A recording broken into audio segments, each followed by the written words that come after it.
السلام علیکم mister voice, کیسے ہیں؟ خیریت سے ہیں؟ اور ٹھیک ہے آپ وعلیکم کو؟ السلام علیکم جی السلام ورحمۃ الحمدللہ۔ اللہ۔ آپ کو سنائے میری بھائی؟ آواز آ رہی ہے؟ آ رہی ہے جناب۔ جی اور سنائیں، کیا حال چال ہے؟ ٹھیک ہے۔ اللہ تعالیٰ کا بڑا احسان ہے، تھینک یو سر۔ اچھا، میرا ایک کوشچن تھا۔ میں آپ کی ایک ویڈیو دیکھ رہا تھا جس میں آپ نے کہا تھا کہ جو آیت اتری تھی حضرت ابوبکر اور حضرت عمر کے لیے، وہ جب ان کی آوازیں بلند ہوئی تھی تو یا ایھا الذین آمنوا میں وہ شمار نہیں ہوتے، لیکن میرا سوال یہ ہے کہ اللہ تعالیٰ اگر کسی منافق کو مخاطب کرنا ہے تو یا ایھا المنافقون، یا منافق، یا کافر کو کرنا ہے تو یا ایھا الکافرون، تو منافقوں کو کرنا ہوتا تو پھر وہ منافق کا بولتے ہیں نا، مومن کا کیوں بولا ہے؟ یہ میرا ایک کوشچن ہے۔ کس کہاں پہ مومن بولا ہے؟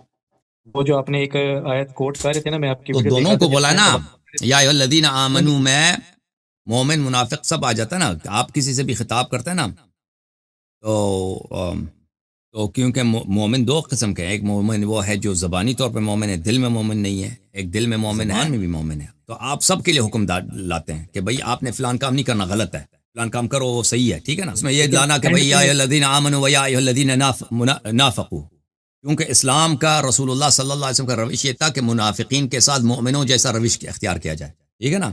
اب مثلا لیکن جنگ کی اینڈ بات ہو رہی ہے، اجازت دیں، جنگ کا حکم ہو رہا ہے کہ جنگ کی طرف آ جاؤ، مومنین جنگ کی طرف آ جاؤ۔ اب جنگ کی طرف آ جائے، ان کو گالی دے کے جنگ کی طرف لانا کہ بھئی منافق تم بھی آ جاؤ، یہ تو دعوت کا کوئی طریقہ کار ہی نہیں ہے۔ بھئی کوئی بھی لیڈر اس طرح بات نہیں کرتا نا کہ بھئی لیکن منافقین کو اگر پکڑ کے، منافقین کو کہہ دے، ان کو گالی دے کے منافق آ جاؤ ہمارے جنگ میں قربانی دے دو، یہ تو کوئی طریقہ کار ہی نہیں ہے نا۔ عزت تو اگر وہ تو آپ کے فالوور ہیں تو بھئی ظاہر میں سب کا ایک جیسا عزت کرنا ہوگا آپ ٹھیک ہے، لیکن پارٹیکولر اگر ہم اس آیت کے بارے میں بات کریں تو اینڈ پہ لکھا کو۔ ہوا ہے کہ ایسا نہ ہو کہ تمہارے اعمال ضائع ہو جائیں۔ کافروں کے تو اعمال نہیں ہوتے، نہ منافقوں کے اعمال ہوتے ہیں، مومنوں کے اعمال ہوتے ہیں جہاں تک، کیونکہ یہ خطاب کوئی منافق تو بات ہے، آپ ہمارے کہہ ساتھ دو مومنین سے خطاب ہے، ٹھیک ہے نا، مومنین سے خطاب۔ ایک آدمی غلط کام کرتا ہے نا ادھر، مثلا کوئی آپ دیکھتے ہیں ایک آدمی جو ہے ہوم لیس ہو گیا، آپ اپنے بچوں سے کہتے ہو کہ تم پڑھا کرو، تم محنت کرو تاکہ تم ہوم لیس نہ بن جاؤ، ٹھیک ہے۔ اسی طرح اب دو لوگوں نے بدتمیزی کی رسول پاک صلی اللہ علیہ وسلم سے، اللہ تعالیٰ مومنین سے کہتا ہے کہ آپ ان کی طرح عمل بجا نہ لیں، آپ کے عمل ضائع ہو جائیں گے، انہوں نے جو عمل کیے اس طرح یعنی عمل کہ آپ کے ضائع نہ ہو۔ ہاں یعنی کہ ان کے لیے نہیں آئی، یہ آئی کہ مومنوں کے لیے ہے، اور کہا گیا کہ یہ منافق ہیں۔ نہیں دیکھیں، سبب نزول تو ابو بکر عمر ہے، سبب نزول ابو بکر عمر ہیں۔ آپ کہہ رہے ہیں خطاب کن سے ہے، مخاطبہ کس سے ہے؟ مخاطبہ ابو بکر عمر سے تو نہیں ہے، کیونکہ صیغہ ہی جمع ہے۔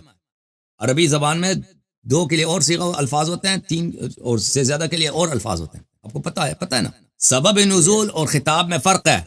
جیسے ابھی دیکھیں، آپ ایک ہوم لیس آدمی کو دیکھتے ہیں، ایک جو مثلا زندگی میں ناکام، سارے وجوہات کے بنا پر وہ ناکام ہے، اپنے بچوں سے آپ کہتے ہیں اے میرے بچے، تم پڑھا کرو، محنت کرو زندگی میں تاکہ تمہیں کامیابی ملے۔ اب اس آپ کے بولنے کا سبب کیا ہے؟ کیونکہ وہ شخص ہے نا جو زندگی میں ناکام ہے، ہوم لیس ہے۔ خطاب کن سے؟ بچوں سے، ٹھیک ہے نا۔ اگر آپ کہہ بھی دیں کہ یا ایھا الذین آمنوا، خطاب مومنین سے ہے، منافق اس میں نہیں آتے، کوئی بات نہیں، منافق نہیں آتے، مومنین سے، لیکن یہ چینج نہیں کرتا اس حقیقت کو کہ اس کا سبب نزول ابو بکر عمر ہے، اور ابو بکر عمر کا وہ فعل کیا ہے کہ انہوں نے آواز بلند کی، اور اللہ تعالیٰ نے کہہ دیا کہ مومن کبھی آواز بلند نہیں کرتا۔ ان الذین یغضون، اس سے اگلے والا ہے، اصواتهم عند رسول اللہ صلی اللہ علیہ وآلہ، اولئک الذین امتحن اللہ قلوبهم للتقوی، جو جن کا دل میں ایمان ہے وہ اپنی آواز دھیمی رکھتے ہیں۔ تو ایک لاسٹ کوسچن میرا یہ ہے کہ باغ فدق کے حوالے سے ہے کہ جو شیعہ کلیم ہے ان میں اکثر کنفیوژن دیکھنے کو ملتی ہے، جس سے میں بات کرتا ہوں کہ وہ یہ بتا نہیں پاتے کہ باغ فدق جو ہے وہ حضرت فاطمہ کو گفٹ ملا ہے کہ ان کو وراثت گفٹ ملی ملا ہے۔ ہے، گفٹ ملا اور ہے، اگر ہمیں بار گفٹ کی بار کہہ بات دے کریں گفٹ گے ملا تو پھر وراثت والا گفٹ دعویٰ باطل ہو جائے گا، اور اگر نہیں۔ وراثت کی بات گفٹ کریں گے دیکھیں، جب انہوں نے تو گفٹ کا انکار کیا، رسول اللہ صلی اللہ علیہ وسلم کہتا کہ تم شاہد لے کے آؤ، ام ایمن امیر المومنین علیہ السلام کو شاہد لے کے آئے، کہتا نہیں ہم شاہد کو نہیں مانتے۔ تو پھر یہ تو طے شدہ بات تھی کہ فدق جو ہے رسول پاک صلی اللہ علیہ وسلم کی پرسنل ملکیت تھی۔ اب ان لوگوں نے انکار کر دی کہ گفٹ میں دیا، اگر گفٹ میں نہ بھی دیا پھر بھی بیوی کا حق بنتا ہے، کیونکہ اکلوتی بیٹی جو ہے، ان کے علاوہ بیٹیاں تو دنیا سے گئی ہیں، 9 ازواج ہیں، ان میں 1/8 حصہ ان کو ملے گا، 1/8 بھی 9 میں تقسیم ہوگا، یعنی ان کا حق تو بہت ہی کم ہے، ٹھیک ہے نا۔ سارا حق تو حضرت زہرا سلام اللہ علیہ کا بنے گا۔ ویسے بھی عقار میں، گھروں میں ان کا ازواج کا حق نہیں ہوتا، یعنی 100% حضرت زہرا کو ملے گا۔ تو اس دونوں طرف سے گفٹ کو جب انکار کیا خلفاء نے، تو میراث کے طور پہ مطالبہ کیا انہوں نے کہ تم اگر گفٹ نہیں مانتے کہ انہوں نے عطا ہے، ہبہ ہے، بخشش ہے، تو پھر یہ تو سب کو پتا ہے کہ ان کی ذاتی ملکیت، تو یہ تو میرا میراث بنتا ہے۔ تو پھر اس کے مقابلے میں انہوں نے حدیث ڈال دی کہ پیغمبر صلی اللہ علیہ وسلم نے اپنی بیٹی سے نہیں، اپنے ورثہ سے نہیں، ابو بکر سے کہہ دیا میری میراث نہیں ہوتی، صدقہ بن جاتا. ٹھیک ہے. اس صحیح حوالے ہے. سے ایک جی قرآن کی آیت بھی کوٹ ہوتی ہے کہ حضرت سلیمان وارث بالکل، بنتے ہیں وورث داؤد کے. سلیمان داؤد. جی جی لیکن اس میں مجھے ایک اہل سنت کے عالم کی میں ویڈیو دیکھ رہا تھا، انہوں نے کہا تھا کہ وہ حضرت داؤد کے 19 بیٹے تھے. قرآن میں اصول ہے وراثت کا کہ جب تقسیم ہوتی ہے تو بیٹوں میں یکساں تقسیم ہوتی ہے. ہوں. تو یہاں پہ حضرت سلیمان کا نام کیوں آ رہا ہے؟ کیونکہ تو اس کا مطلب نہیں ہے کہ وہ دوسرے کہتے ہیں کہ بیٹوں کو پھر یہ ہمارے وراثت نہیں ملے، دوسروں بیٹوں کو وراثت نہیں ملی، تو یہ وہ تو کہتے ہیں نفی نام کیوں اس نہیں بات آیا الشیء، جب وراثت 19 کا نام آ اگر جاتا نہیں ہے ہے. تو سب بیٹوں کا نام ہے نا. حضرت سلیمان کیوں آ کا نام جائے؟ اس لیے آ رہا ہے، یہ ہمارے دعوے کی ہمارا دعویٰ سے اسٹرانگ ہوتا ہے کہ جو وراثت ہوتی ہے وہ نبوت کی وراثت ہوتی ہے، علمی وراثت ہوتی اگر ہے، ایک چیز کا نہ اگر کہ ہم مالی کہتے ہیں وراثت نا، ہوتی ہے. اگر مالی ہم کہتے وراثت ہیں کہ ہوتی تو آپ سب کا کو نام آتا ہے تمام بیٹوں. آپ کے والد صاحب سے میراث ملی ہے، اس کا مطلب ہے کہ آپ کے بھائیوں کو نہیں ملی.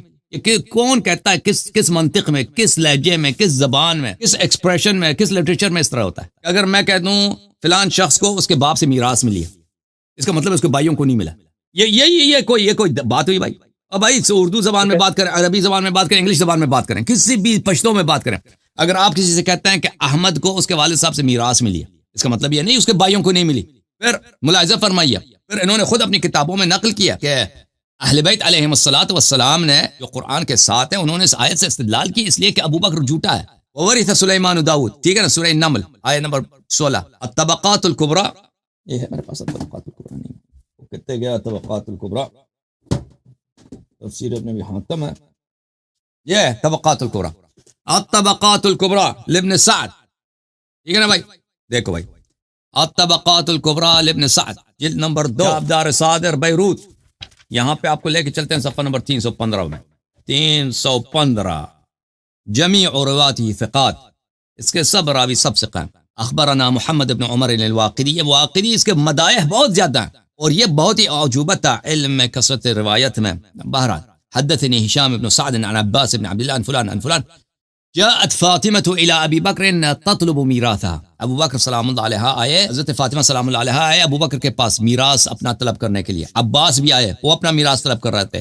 وجاء معهما علی سلام اللہ علیہ السلام کے ساتھ آئے. قال ابو بکر قال رسول اللہ صلی اللہ علیہ وآلہ لا نورث. ابو بکر نے کہا کہ رسول اللہ صلی اللہ علیہ وسلم نے تو بولا کہ ہماری میراث نہیں ہوتی. ما ترکنا صدقہ وما كان النبي يعول فعلي صلی اللہ علیہ وآلہ وسلم. ہماری میراث نہیں ہوتی، اب جب ہم جو چھوڑتے ہیں صدقہ ہو جاتا ہے، جو نبی صلی اللہ علیہ وسلم جس کا خرچہ دیتے تو میں دے دوں گا بھائی، مال تمہیں میراث میں نہیں ملے گا. فقال علی علیہ السلام، علی علیہ السلام نے اس کے مقابلے میں آیت پڑھی وورث سلیمان داؤد وقال زکریا یرثنا ویرث من آل یعقوب. ٹھیک ہے نا.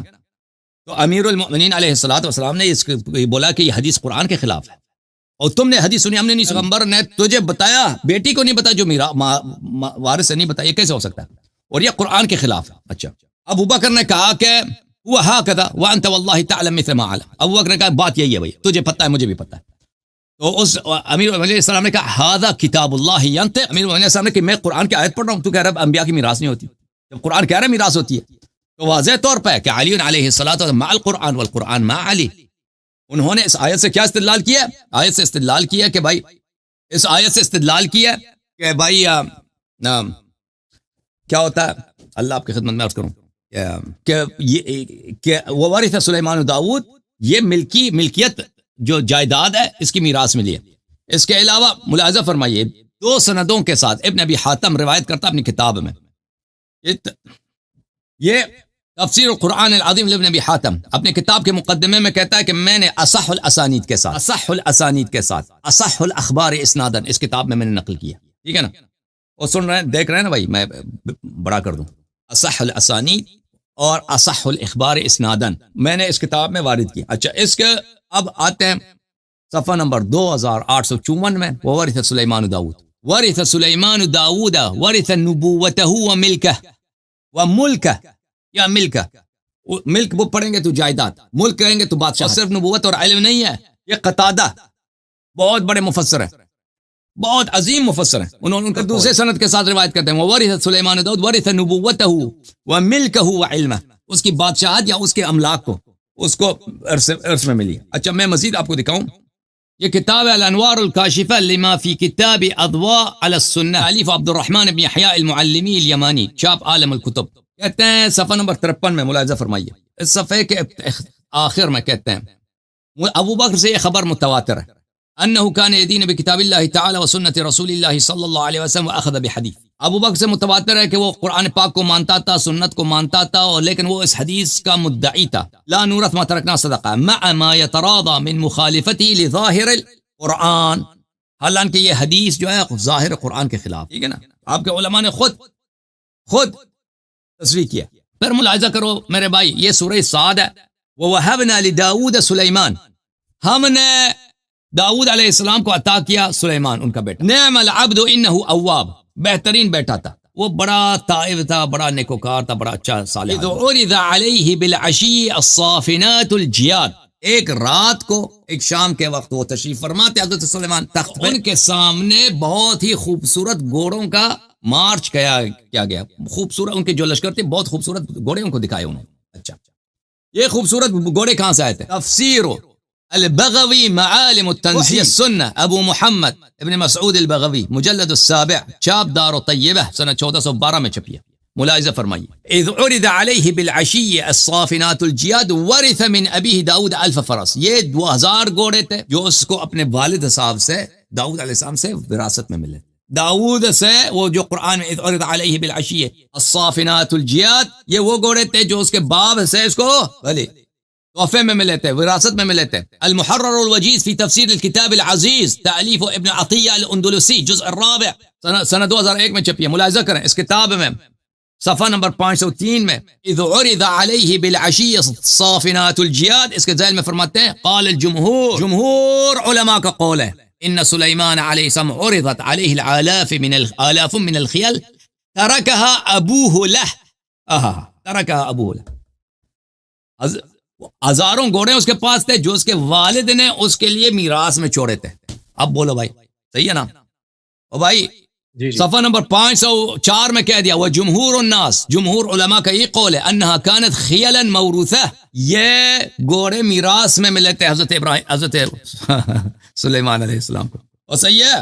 جی ٹھیک ہے، اور ٹھیک ہے بھائی، ٹھیک ہے، okay sir, thank you sir, اللہ حافظ، جزائے خیر۔